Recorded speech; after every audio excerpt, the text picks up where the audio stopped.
Bom, eu sempre tive vontade, sempre tive aquela curiosidade de conhecer os Estados Unidos, né? É, aquela coisa de, primeiro, eu sempre tive vontade de participar do high school, né? De participar da escola, ver aquelas coisas nos filmes, e tem uma tia que ela é apaixonada pelos Estados Unidos, e aí, sei lá, me criou essa curiosidade de conhecer os Estados Unidos. Mas interessante que, a priori, eu morria de medo do idioma. Eu falava assim, não vou aprender inglês nunca na minha vida, como é que vai ser isso, meu Deus do céu, blá, blá, blá. Enfim. Aí, até que, quando eu estava lá para meus 20 anos, 18, 19, não, 17, 18 anos, eu estava no ensino médio, eu comecei a me interessar por inglês, porque eu tinha alguns amigos que falavam inglês na sala de aula, né, na minha idade, eles já falavam inglês, alguns já tinham morado aqui, uma nasceu aqui e foi morar no Brasil, pai brasileiro e mãe americana. E aí me nasceu essa curiosidade com o inglês. Aí comecei a aprender, e como eu comecei a aprender o inglês, eu falei, agora eu posso ir para os Estados Unidos. E aí eu comecei a pesquisar maneiras, né, mil maneiras de poder, para poder vir para cá. E nunca tive assim essa intenção de largar o Brasil para vir aqui para os Estados Unidos, sabe?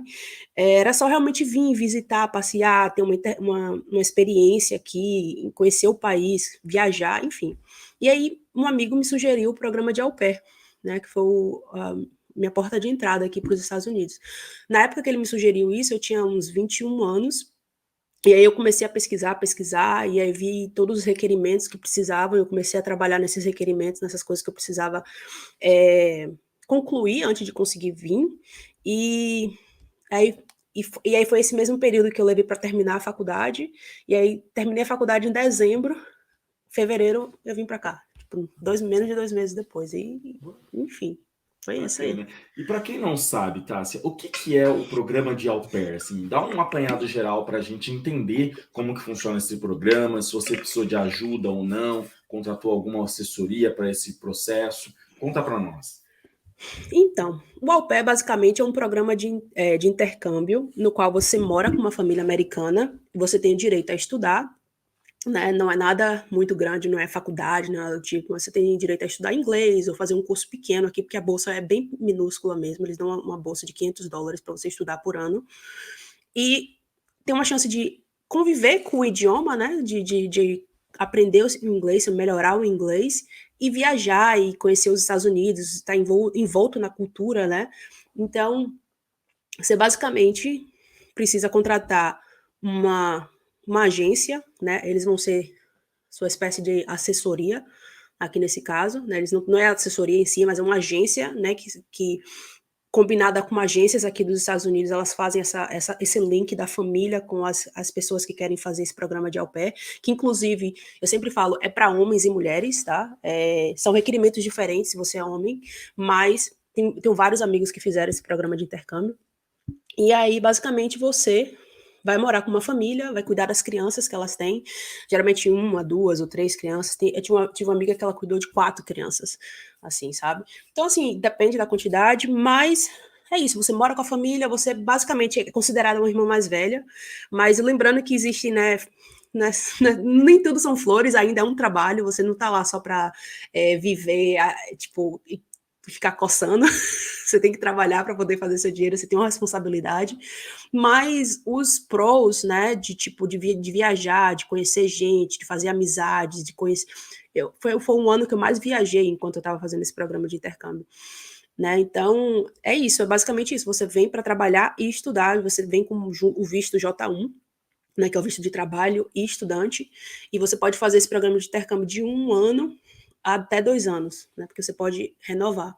E aí eu fiz por quase 18 meses, eu fiz exatos 18 meses nesse programa de intercâmbio.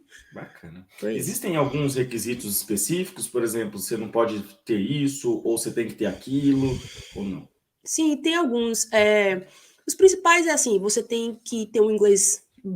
Eles falam intermediário, porque você tem que saber se comunicar o básico, tá com a família, você tem que saber se a criança for mais velha, você vai ter que interagir com a criança todos os dias, então você precisa saber o mínimo, né?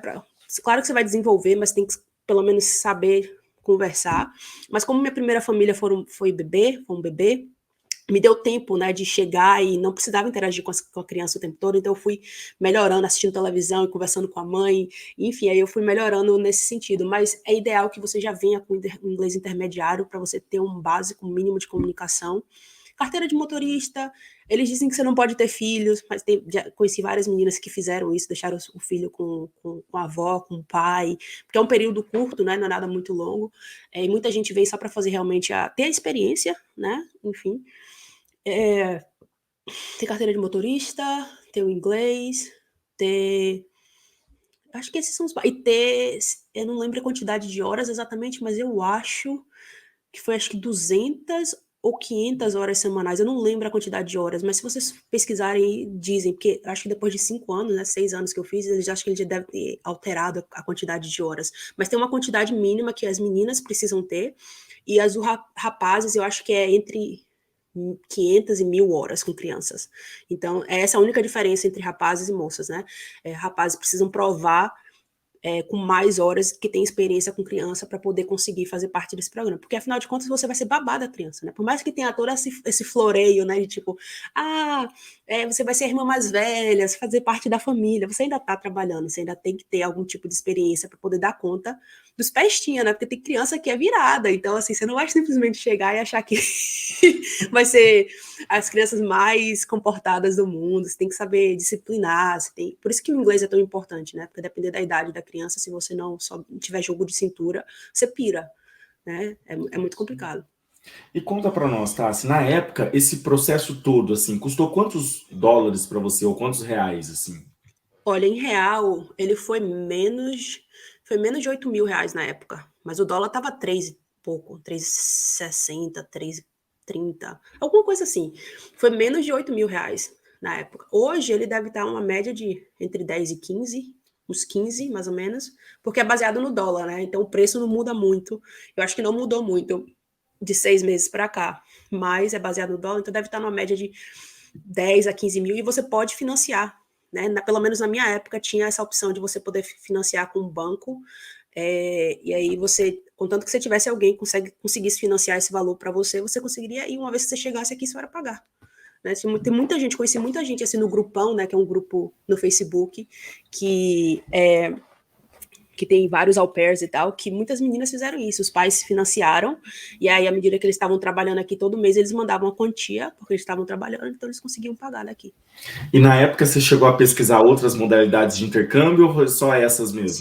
Sim, eu pesquisei, eu esqueci o nome agora, Isaac, alguma coisa assim, é um de viagens que você vai fazer voluntariado em outros países, você trabalha e faz o voluntariado, né, no caso, e pesquisei visto de estudante, pesquisei várias opções, assim, para poder vir, eu queria vir para passar 1, 2 anos, essa era a minha meta, né, mas eu não tinha condições de pagar uma escola ou nada muito caro. Esse de viagem voluntariado, você tinha que ter um dinheiro para pagar esse voluntariado de adiantado, né? E eu não tinha esse dinheiro na época. Então, para mim, quando meu amigo me falou do au pair, eu falei assim, essa é a minha chance. Esse é o que eu consigo pagar. Meus tios também me ajudaram com uma quantia, e aí eu juntei uma parte, eles me ajudaram com outra parte, e tipo assim, 8 mil é muito mais fácil de juntar do que 30, 40 mil reais, mesmo com dólar 3,60 na época, mas ainda era dinheiro, né? Mas e o real não estava tão desvalorizado ainda como está hoje. Eu sei que a gente vai fazer um vai e vem para entender todo esse seu processo aqui nos Estados Unidos, Sim. mas hoje sabendo como foi o processo, né, para você, né, Uhum. a sua estadia aqui enquanto au pair, você imaginava assim como seria o programa? Porque era uma coisa nova para você, acredito eu. Hoje você já viveu a experiência, mas você imaginava como seria a experiência aqui ou não? Não, não mesmo. Eu achava, tipo assim, eu sou muito otimista, né? Então, às vezes, o mal do otimista é achar que tudo vai ser flores. Ah, vai dar certo, não sei o que, a gente resolve, não sei o que. E isso é um facilitador, mas também é um motivo de muita frustração. Porque, por exemplo, eu achava que eu ia chegar aqui, porque eu me preparei na questão do inglês, né? Eu fiz escola de inglês. Primeiro que eu comecei a estudar sozinha, dos meus 17, 18 até meus 21, 22. E aí depois eu fiz 1 ano e meio de escola de inglês. E aí depois eu paguei 6 meses de um professor particular para me ajudar a desenvolver um pouco da conversação antes de eu vir para cá. Mas o inglês foi uma coisa que me deu tanta frustração aqui, tanta frustração, principalmente quando eu saí da minha primeira família, que era só um bebê, que não deu certo, e aí eu fui para uma família com 2 crianças, uma menina de 6 e uma de 8. Ou seja, que falavam o tempo todo, danadas, que tipo, né, por mais que elas eram boas meninas, mas 8 e 6 anos é uma idade cheia de energia, cheia de, sabe, se acha super independente, quer fazer as coisas e acha que você é um nada, assim, sabe? E aí desenvolver o meu inglês com elas, assim, foi muito frustrante, assim, eu praticava com elas, mas aí a parte de conversar com os pais, eu tinha zero relacionamento com os pais porque eu morria de medo, assim, sabe? O pai era extremamente um grosseirão. Ele era um grosseirão, assim, sabe? De falar pra mim assim: ah, você tá aqui há 6 meses já, você acha que seu inglês melhorou? E meu inglês estava muito melhor, estava muito esforçada para melhorar. E aí ele falou assim: ah, entendi. Eu falei que meu inglês estava bom, aí ele falou assim: entendi. Tipo assim, Desse tipo, jeito? desse jeito, com essas palavras, assim, ele falou: você acha que seu inglês melhorou? Eu falei: sim, tá bem melhor, mas eu ainda tenho muito para melhorar. Ele: ah, tá. Tipo assim, desse estilo. Nova-iorquino ele, né? O povo fala que nova-iorquino tem fama de ser meio grosseiro, assim. Mas, assim, meu relacionamento com as famílias não foi um dos melhores. Acho que foi o meu maior desafio. Foi a questão da comunicação.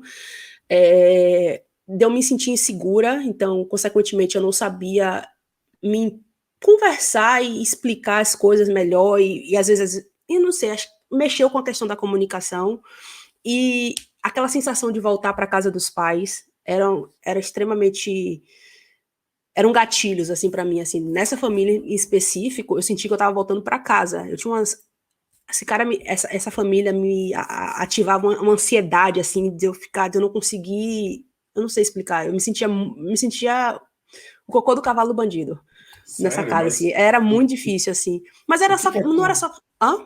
que acontecia, assim, pra galera entender, Eu assim? acho que era um pouco de maturidade da minha parte, né, tinha questão de maturidade, eu tava com meus 25 anos, já morava sozinha, sabia me virar, mas eu não tive bons relacionamentos com minha família crescendo, então eu não tinha nada aquilo resolvido, ainda não tinha feito terapia, não tinha passado por terapia ainda, então, quando eu voltei para casa dos meus pais, era tipo, ele era muito exigente, né, o cara é advogado do FBI, assim, sabe, o cara lida com estressado o tempo todo, muita coisa para resolver.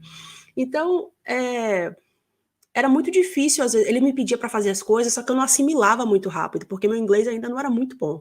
Então eu tinha que anotar, então eu pedia às vezes para ele falar mais devagar, e aí ele ficava puto, porque ele estava na agonia, ele queria que eu ouvisse e saísse, e já entendesse o que ele estava falando, e aí ele não tinha paciência, sabe? E principalmente porque ele estava acostumado com as au pairs que ele teve anteriormente, meninas da Alemanha, da Suécia, pessoas que já tinham o inglês mais desenvolvido, porque por mais que não seja a língua nativa delas, ela já fala inglês desde criança, né? Aprende a falar, mesmo que não seja um inglês nativo do americano, mas eles têm inglês.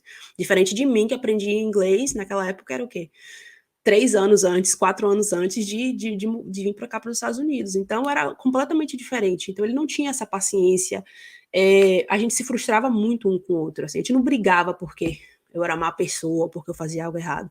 Era porque a gente não se comunicava, a gente não se batia, a gente não conseguia ser um negócio fluido, sabe? Com a mãe era muito mais tranquilo, a mãe era muito mais paciente, as crianças eu tirava de letra, mas meu relacionamento era ruim, era com ele, assim, sabe? E tinha a minha questão também, deu não eu tinha uma dificuldade com pessoas de autoridade, sabe? Então, pessoas me dando ordens, essas coisas, eram coisas que engatilhavam ansiedade. É difícil de explicar, assim, com E eu, detalhes. eu acho que agrava também um pouco, né, Tassi? Porque como é uma pessoa de fora, né, uma pessoa Uhum, de outro país, não é da sua família, você está ali prestando um serviço. E aí eu acho que uhum. essa sensação também de imposição, às vezes, do tratar com a pessoa também, eu acho que isso afeta um pouco, né? Sim, com certeza. E ele, por mais que é que hoje a gente não se fala mais. Mas eu acho que se hoje eu sentasse com eles, tentasse conversar e explicar o que se passava comigo, porque hoje eu consigo entender melhor e explicar melhor o que aconteceu, né? Depois de anos de terapia. Mas na época nem eu sabia direito o que acontecia comigo. né? Eu só ficava frustrada, eu só conseguia, tipo, eu dava conta das coisas que eu tinha que fazer, mas era um relacionamento muito bagunçado, assim, eu era, sei lá. Tem que ter um pouco de Tranquilo. maturidade para isso, e se não tiver também, que é normal, no início dos anos, né, dos 20 anos, é normal, é aprender com eles, né, e foi isso que eu fiz, isso que é o que importa, foi um momento, assim, de muito aprendizado para mim, que eu cresci muito como ser humano, e depois que eu passei, assim, por um processo de autoconhecimento, de entender o porquê que eu me sentia tão frustrada, o que acontecia comigo, e por que eu não consegui me relacionar tão bem com algumas famílias, ou por que eu fazia cagada às vezes, comecei a entender, tipo, tudo bem, faz parte, acabou, cresci daqui, já foi, sabe? Mas foi um período turbulento nesse sentido. Mas foi a parte mais difícil, foi essa, meu relacionamento com as famílias. Eu não conseguia me casar com eles, assim, sabe? Tinha a questão do inglês, a questão da imaturidade, a questão de estar num país diferente. Mas viagens, fazer amigos, melhorar meu inglês, enfim, conhecer lugares diferentes, isso valeu super a pena. E eu teria feito de novo, sabe? Não é aquela coisa que fala, nunca mais. Não. Se eu tivesse. É claro que isso é muito utópico, né? Mas é aquela coisa, eu não me arrependo de ter feito. Tanto que não me arrependo que falo para todo mundo: olha, vem, faz, se joga, é uma oportunidade incrível. Você cresce, você aprende, se amadurece. E você sai com uma habilidade diferente, né? Sabe, com inglês melhor, capacidade de se comunicar com pessoas diferentes também. Eu acho que é muito positivo. Muito mesmo. Se você pegar uma boa família que não vai te